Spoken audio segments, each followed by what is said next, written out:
a station covering all of the DMV. This is DC News Now. And good afternoon, and thanks for joining us for DC News Now at 4. Here's a look at today's top stories all across the DMV. Another weekend ends with even more teens killed by gun violence in the DMV. We'll tell you what we know about the incidents and the victims. Plus, Virginia voters will head to the polls tomorrow to vote in this year's primary elections. Every single seat in the State House and Senate is up for grabs. DC News Now, as your election headquarters, will tell you what's on the ballot. And we're celebrating Juneteenth across the DMV, the newest federal holiday that many Americans still don't fully understand. We'll show you how it's being honored in events in every part of our community. And thanks for joining us on this Monday, Juneteenth. For DC News Now at 4, I'm Mark Hall. And I'm Annalisa Gale. We'll get to those top stories in just a few minutes. But first, as always, we want to take a look outside. There you can see a little bit cloudy. It was mostly sunny this morning. Damon, what is the change right now?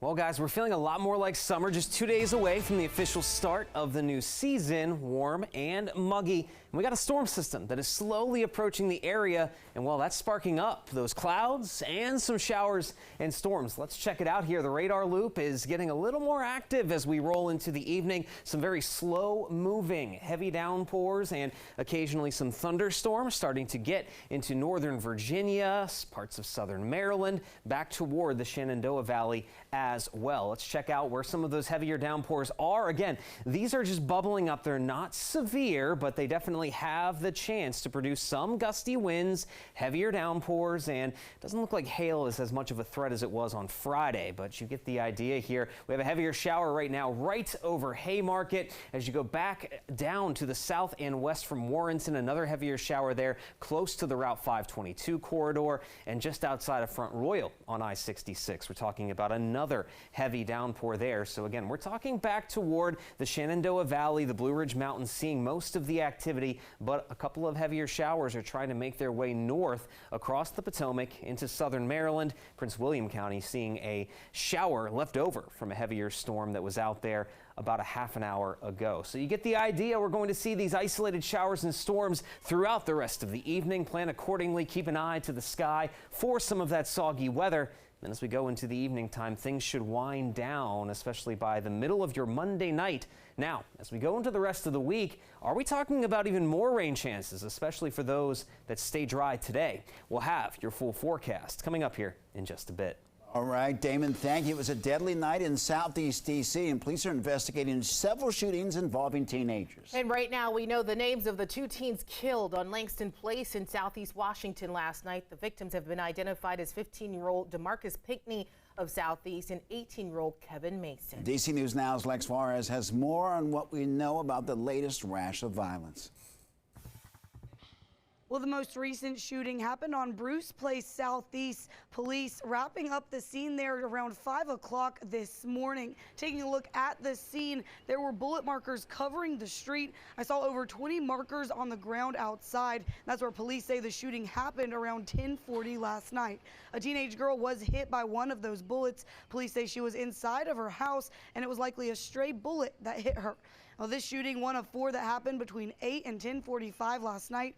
The first happened on Fairlawn Avenue Southeast. A man was shot and is being treated for his injuries. About 30 minutes later, police were called to Langston Place Southeast, where 2 teenage boys were shot and rushed to the hospital. Both of them died at the hospital. Just before 10 o'clock, 2 more people were shot on Minnesota Avenue Southeast. 1 man and a 6-year-old child were hit in that shooting. Both are expected to make it, but the boy is in critical condition.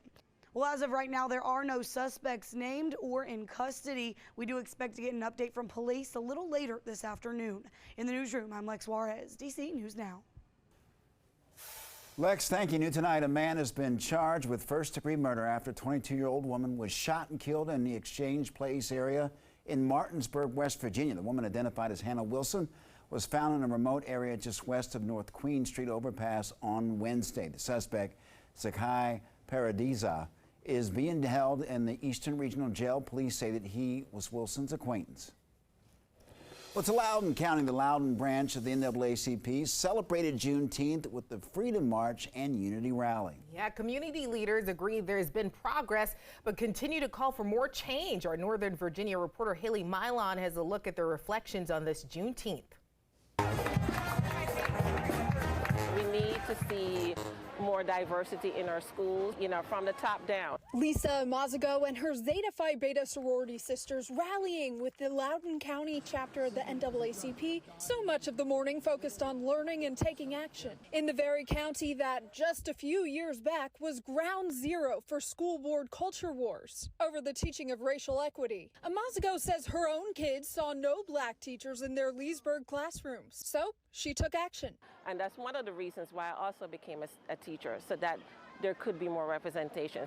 According to the National Center for Education Statistics, only about 10% of public school teachers are black. Her children need to see us as well and to be able to connect. Taking lessons from the past.